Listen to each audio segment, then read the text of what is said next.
ਸਤਿ ਸ਼੍ਰੀ ਅਕਾਲ ਜੀ। Exam plus education ਤੇ ਤੁਹਾਡਾ ਸਾਰਿਆਂ ਦਾ ਬਹੁਤ-ਬਹੁਤ ਸਵਾਗਤ ਹੈ। ਆਪਾਂ ਫਿਰ ਹਾਜ਼ਰ ਹਾਂ ਆਪਣੀ ਡੇਲੀ ਨੌਲੇਜ ਚੈਲੰਜ ਲੈ ਕੇ। ਇਹ ਸਿਰਫ ਇੱਕ ਕੁਇਜ਼ ਨਹੀਂ, ਇਹ ਹੈ ਤੁਹਾਡੇ ਦਿਮਾਗ ਦੀ ਕਸਰਤ ਤਾਂ ਕਿ ਇਮਤਿਹਾਨਾਂ ਦੀ ਤਿਆਰੀ ਇੱਕਦਮ ਪੱਕੀ ਹੋ ਜਾਵੇ। ਚਲੋ ਜੀ, ਸ਼ੁਰੂਆਤ ਕਰਦੇ ਹਾਂ ਅੱਜ ਦੇ ਵਿਚਾਰ ਨਾਲ। ਕਿੰਨੀ ਸਹੀ ਗੱਲ ਹੈ ਨਾ? ਗੁਰੂ ਜਾਂ ਟੀਚਰ ਸਾਨੂੰ ਰਾਹ ਦਿਖਾ ਸਕਦੇ ਨੇ, ਪਰ ਉਸ ਰਾਹ ਤੇ ਚੱਲਣਾ ਤੇ ਗਿਆਨ ਨੂੰ ਵਰਤਣਾ ਉਹ ਤਾਂ ਸਾਡੇ ਹੱਥ 'ਚ ਹੀ ਹੈ। ਤੇ ਅੱਜ ਦਾ ਇਹ ਸੈਸ਼ਨ ਬਸ ਉਹੀ ਮੌਕਾ ਹੈ ਆਪਣੇ ਗਿਆਨ ਦੇ ਹਥਿਆਰ ਨੂੰ ਹੋਰ ਤਿੱਖਾ ਕਰਨ ਦਾ। ਤਾਂ ਫੇਰ ਹੋ ਜਾਓ ਤਿਆਰ। ਪਹਿਲਾ ਰਾਊਂਡ ਸ਼ੁਰੂ ਕਰਦੇ ਹਾਂ ਕਰੰਟ ਅਫੇਅਰਸ ਦਾ। ਦੇਖਦੇ ਹਾਂ ਕਿ ਦੇਸ਼ ਦੁਨੀਆ 'ਚ ਕੀ ਕੁਝ ਨਵਾਂ ਹੋ ਰਿਹਾ ਹੈ ਤੇ ਉਸ ਬਾਰੇ ਸਾਡੀ ਜਾਣਕਾਰੀ ਕਿੰਨੀ ਅਪ ਟੂ ਡੇਟ ਹੈ। ਪਹਿਲਾ ਸਵਾਲ ਸਪੇਸ ਨਾਲ ਜੁੜਿਆ ਹੋਇਆ। ਸਾਡੀ ਸ਼ਾਨ ਇਸਰੋ ਯਾਨੀ ਇੰਡੀਅਨ ਸਪੇਸ ਰਿਸਰਚ ਆਰਗੇਨਾਈਜੇਸ਼ਨ ਇੱਕ ਬਹੁਤ ਵੱਡੇ ਮਿਸ਼ਨ ਦੀ ਤਿਆਰੀ 'ਚ ਹੈ। ਹਾਲ ਹੀ ਵਿੱਚ ਉਹਨਾਂ ਨੇ ਇੱਕ ਜ਼ਰੂਰੀ ਟੈਸਟ IADT-02 ਪੂਰਾ ਕੀਤਾ। ਤਾਂ ਸਵਾਲ ਇਹ ਹੈ, ਇਹ ਟੈਸਟ ਕਿਸ ਮਿਸ਼ਨ ਲਈ ਸੀ? ਸੋਚੋ। ਜੇ ਤੁਸੀਂ ਸੋਚਿਆ ਗਗਨਯਾਨ ਮਿਸ਼ਨ, ਤਾਂ ਬਿਲਕੁਲ ਸਹੀ ਸੋਚਿਆ। ਯਾਦ ਰੱਖਿਓ, ਇਹ ਕੋਈ ਮਾਮੂਲੀ ਮਿਸ਼ਨ ਨਹੀਂ ਹੈ। ਇਹ ਭਾਰਤ ਦਾ ਪਹਿਲਾ ਮਨੁੱਖੀ ਸਪੇਸ ਮਿਸ਼ਨ ਹੋਣ ਵਾਲਾ ਹੈ, ਯਾਨੀ ਕਿ ਪਹਿਲੀ ਵਾਰ ਭਾਰਤੀ ਪੁਲਾੜ ਯਾਤਰੀ ਭਾਰਤ ਦੀ ਧਰਤੀ ਤੋਂ ਸਪੇਸ 'ਚ ਜਾਣਗੇ। ਸੱਚਮੁੱਚ ਇੱਕ ਇਤਿਹਾਸਿਕ ਕਦਮ। ਅਗਲਾ ਸਵਾਲ ਵਾਤਾਵਰਣ ਨਾਲ ਜੁੜਿਆ ਹੋਇਆ। ਦੁਨੀਆ ਦੀ ਪਹਿਲੀ ਅਜਿਹੀ ਗਲੋਬਲ ਯੂਨੀਵਰਸਿਟੀ ਬਣਨ ਜਾ ਰਹੀ ਹੈ ਜੋ ਪੂਰੀ ਤਰ੍ਹਾਂ ਜੰਗਲੀ ਜੀਵਾਂ ਦੀ ਸੰਭਾਲ ਤੇ ਧਿਆਨ ਦੇਵੇਗੀ। ਇਸ ਦਾ ਨਾਮ ਹੈ ਵਨਤਾਰਾ ਯੂਨੀਵਰਸਿਟੀ। ਹੁਣ ਸਵਾਲ ਇਹ ਹੈ ਕਿ ਇਤਿਹਾਸਿਕ ਯੂਨੀਵਰਸਿਟੀ ਭਾਰਤ 'ਚ ਕਿੱਥੇ ਬਣ ਰਹੀ ਹੈ? ਲਾਓ ਅੰਦਾਜ਼ਾ। ਤੇ ਸਹੀ ਜਵਾਬ ਹੈ ਗੁਜਰਾਤ ਦੇ ਜਾਮਨਗਰ 'ਚ। ਇਹ ਬਹੁਤ ਵੱਡੀ ਗੱਲ ਹੈ ਕਿਉਂਕਿ ਇਹ ਕਦਮ ਭਾਰਤ ਨੂੰ ਵਾਈਲਡਲਾਈਫ ਕੰਜ਼ਰਵੇਸ਼ਨ ਦੇ ਖੇਤਰ ਵਿੱਚ ਦੁਨੀਆ ਦੇ ਨਕਸ਼ੇ ਤੇ ਇੱਕ ਵੱਡੇ ਲੀਡਰ ਵਜੋਂ ਪੇਸ਼ ਕਰਦਾ ਹੈ। ਚਲੋ ਜੀ, ਹੁਣ ਗੱਲ ਕਰਦੇ ਹਾਂ ਐਨਰਜੀ ਦੀ, ਖਾਸ ਕਰਕੇ ਸੋਲਰ ਐਨਰਜੀ ਦੀ। ਭਾਰਤ ਇਸ ਵਿੱਚ ਕਮਾਲ ਕਰ ਰਿਹਾ ਹੈ। ਹਾਲ ਹੀ ਵਿੱਚ ਭਾਰਤ ਨੇ 150 ਗੀਗਾਵਾਟ ਸੋਲਰ ਪਾਵਰ ਦਾ ਆંકੜਾ ਪਾਰ ਕੀਤਾ ਹੈ। ਤਾਂ ਦੱਸੋ, ਇਸ ਉਪਲਬਧੀ ਤੋਂ ਬਾਅਦ ਸੂਰਜੀ ਊਰਜਾ ਬਣਾਉਣ 'ਚ ਦੁਨੀਆ 'ਚ ਭਾਰਤ ਦਾ ਕਿੰਨਵਾਂ ਨੰਬਰ ਹੈ? ਤੇ ਜਵਾਬ ਹੈ ਤੀਜਾ। ਜੀ ਹਾਂ, ਬਿਲਕੁਲ ਸਹੀ। ਭਾਰਤ ਹੋਰ ਦੁਨੀਆ ਦਾ ਤੀਜਾ ਸਭ ਤੋਂ ਵੱਡਾ ਸੋਲਰ ਪਾਵਰ ਪ੍ਰੋਡਿਊਸਰ ਬਣ ਗਿਆ ਹੈ। ਇਹ ਸਾਫ਼ ਊਰਜਾ ਵੱਲ ਵਧਦੇ ਕਦਮਾਂ 'ਚ ਇੱਕ ਬਹੁਤ ਵੱਡੀ ਛਾਲ ਹੈ। ਇਹ ਨੰਬਰ ਯਾਦ ਰੱਖਣਾ ਬਹੁਤ ਜ਼ਰੂਰੀ ਹੈ। ਤੀਜਾ, ਇਹ ਸਿਰਫ ਇੱਕ ਰੈਂਕ ਨਹੀਂ, ਇਹ ਸਾਫ਼ ਊਰਜਾ ਲਈ ਭਾਰਤ ਦੇ ਕਮਿਟਮੈਂਟ ਦਾ ਸਬੂਤ ਹੈ। ਪ੍ਰੀਖਿਆ ਲਈ ਬਹੁਤ ਮਹੱਤਵਪੂਰਨ ਤੱਥ। ਅੱਛਾ, ਐਨਰਜੀ ਤੋਂ ਬਾਅਦ ਹੁਣ ਗੱਲ ਕਰਦੇ ਹਾਂ ਅਰਥ ਵਿਵਸਥਾ ਦੀ।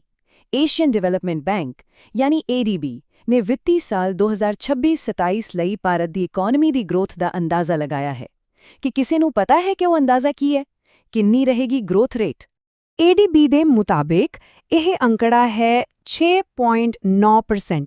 ਇਹ ਕਾਫੀ ਮਜ਼ਬੂਤ ਗ੍ਰੋਥ ਰੇਟ ਹੈ ਜੋ ਇਹ ਦਰਸਾਉਂਦਾ ਹੈ ਕਿ ਭਾਰਤੀ ਅਰਥ ਵਿਵਸਥਾ ਦਾ ਭਵਿੱਖ ਉਜਵਲ ਹੈ। ਫਿਰ ਤੋਂ ਇਸ ਨੰਬਰ ਤੇ ਧਿਆਨ ਦਿਓ, 6.9%। ਇਹ ਭਾਰਤ ਦੇ ਆਰਥਿਕ ਭਵਿੱਖ ਦਾ ਇੱਕ ਮੁੱਖ ਇੰਡੀਕੇਟਰ ਹੈ। ਇਸ ਨੂੰ ਚੰਗੀ ਤਰ੍ਹਾਂ ਯਾਦ ਕਰ ਲਓ। ਅਗਲਾ ਸਵਾਲ ਸਾਡੇ ਇੱਕ ਅਸਲ ਹੀਰੋ ਨੂੰ ਸ਼ਰਧਾਂਜਲੀ ਹੈ। ਮਹਾਵੀਰ ਚੱਕਰ ਨਾਲ ਸਨਮਾਨਿਤ ਕਰਨਲ ਸੋਨਮ ਵਾਂਗਚੁਕ ਜੀ ਹੁਣ ਸਾਡੇ ਵਿਚਕਾਰ ਨਹੀਂ ਰਹੇ। ਉਹ ਆਪਣੀ ਬਹਾਦਰੀ ਲਈ ਜਾਣੇ ਜਾਂਦੇ ਸਨ ਤੇ ਉਹਨਾਂ ਨੂੰ ਇੱਕ ਖਾਸ ਉਪਨਾਮ ਦਿੱਤਾ ਗਿਆ ਸੀ। ਕੀ ਦੱਸ ਸਕਦੇ ਹੋ ਉਹ ਉਪਨਾਮ ਕੀ ਸੀ? ਉਹਨਾਂ ਨੂੰ ਕਿਹਾ ਜਾਂਦਾ ਸੀ ਲੱਦਾਖ ਦਾ ਸ਼ੇਰ, ਲਾਇਨ ਆਫ ਲੱਦਾਖ। ਇਹ ਖਿਤਾਬ ਉਹਨਾਂ ਨੂੰ ਕਾਰਗਿਲ ਜੰਗ ਵਿੱਚ ਦਿਖਾਈ ਗਈ ਅਦੁੱਤੀ ਬਹਾਦਰੀ ਲਈ ਮਿਲਿਆ ਸੀ। ਉਹ ਸੱਚਮੁੱਚ ਸਾਡੇ ਸਾਰਿਆਂ ਲਈ ਇੱਕ ਪ੍ਰੇਰਨਾ ਸਰੋਤ ਹਨ। ਚਲੋ ਜੀ, ਇਸ ਦੇ ਨਾਲ ਹੀ ਪਹਿਲਾ ਰਾਊਂਡ ਖਤਮ ਹੁੰਦਾ ਹੈ। ਹੁਣ ਵਾਰੀ ਹੈ ਦੂਜੇ ਰਾਊਂਡ ਦੀ, ਸਟੈਟਿਕ GK। ਦੇਖੋ, ਕਰੰਟ ਅਫੇਅਰਸ ਜ਼ਰੂਰੀ ਹਨ, ਪਰ ਸਟੈਟਿਕ GK ਉਹ ਨੀਂਹ ਹੈ ਜਿਸ ਤੋਂ ਬਿਨਾਂ ਗੱਲ ਨਹੀਂ ਬਣਦੀ। ਤਾਂ ਚਲੋ ਆਪਣੀ ਨੀਂਹ ਨੂੰ ਪਰਖਦੇ ਹਾਂ। ਸਵਾਲ ਹੈ ਇੰਡੀਅਨ ਪੋਲਿਟੀ ਤੋਂ। ਭਾਰਤੀ ਸਿਆਸਤ ਵਿੱਚ ਆਇਆ ਰਾਮ ਗਿਆ ਰਾਮ ਦੀ ਸਥਿਤੀ ਨੂੰ ਖਤਮ ਕਰਨ ਲਈ ਇੱਕ ਕਾਨੂੰਨ ਲਿਆਇਆ ਗਿਆ ਸੀ ਜਿਸ ਨੂੰ ਆਪਾਂ ਐਂਟੀ ਡਿਫੈਕਸ਼ਨ ਲਾਅ ਕਹਿੰਦੇ ਹਾਂ। ਇਸ ਕਾਨੂੰਨ ਨੂੰ 10ਵੀਂ ਅਨੁਸੂਚੀ ਵਿੱਚ ਰੱਖਿਆ ਗਿਆ ਹੈ। ਸਵਾਲ ਇਹ ਹੈ ਕਿ ਕਿਹੜੀ ਸੰਵਿਧਾਨਿਕ ਸੋਧ ਰਾਹੀਂ ਇਸ ਨੂੰ ਜੋੜਿਆ ਗਿਆ ਸੀ? ਤੇ ਇਸ ਦਾ ਸਹੀ ਜਵਾਬ ਹੈ 52ਵੀਂ ਸੋਧ ਯਾਨੀ 52nd ਅਮੈਂਡਮੈਂਟ ਐਕਟ ਜੋ 1985 ਵਿੱਚ ਆਇਆ ਸੀ। ਇਸ ਇੱਕ ਕਾਨੂੰਨ ਨੇ ਭਾਰਤੀ ਰਾਜਨੀਤੀ ਵਿੱਚ ਸਥਿਰਤਾ ਲਿਆਉਣ 'ਚ ਬਹੁਤ ਵੱਡਾ ਰੋਲ ਅਦਾ ਕੀਤਾ। ਚਲੋ ਹੁਣ ਇਤਿਹਾਸ ਦੇ ਪੰਨਿਆਂ ਨੂੰ ਫਰੋਲਦੇ ਹਾਂ। ਸਾਲ 1932 ਪੂਨਾ ਪੈਕਟ ਭਾਰਤ ਦੇ ਇਤਿਹਾਸ ਦਾ ਇੱਕ ਬਹੁਤ ਹੀ ਮਹੱਤਵਪੂਰਨ ਮੋੜ।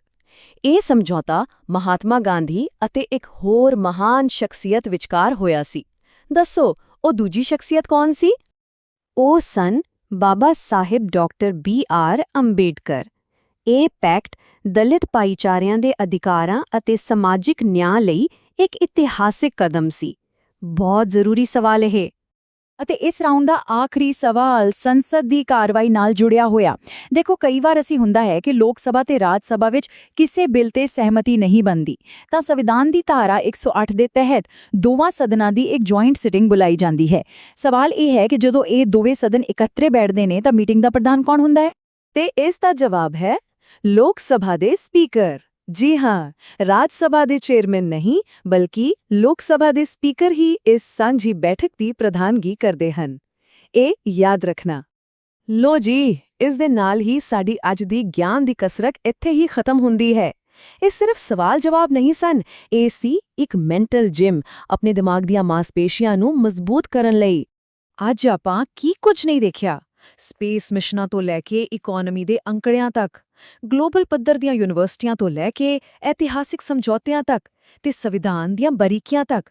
ਇਹ ਸਾਰੇ ਵਿਸ਼ੇ ਆਪਸ ਵਿੱਚ ਜੁੜੇ ਹੋਏ ਨੇ ਤੇ ਸਭ ਮਿਲ ਕੇ ਹੀ ਸਾਡੇ ਆਲੇ-ਦੁਆਲੇ ਦੀ ਦੁਨੀਆ ਦੀ ਤਸਵੀਰ ਬਣਾਉਂਦੇ ਨੇ। ਤੇ ਹਮੇਸ਼ਾ ਯਾਦ ਰੱਖਣਾ, ਗਿਆਨ ਇੱਕ ਸਫ਼ਰ ਹੈ, ਕੋਈ ਮੰਜ਼ਿਲ ਨਹੀਂ। ਹਰ ਦਿਨ ਇੱਕ ਨਵਾਂ ਮੌਕਾ ਹੈ ਕੁਝ ਨਵਾਂ ਸਿੱਖਣ ਦਾ। ਇਸ ਲਈ ਅੱਜ ਦਾ ਇਹ ਸੈਸ਼ਨ ਇੱਥੇ ਖਤਮ ਕਰਦੇ ਹਾਂ, ਪਰ ਸਿੱਖਣ ਦਾ ਸਿਲਸਿਲਾ ਜਾਰੀ ਰੱਖਿਓ।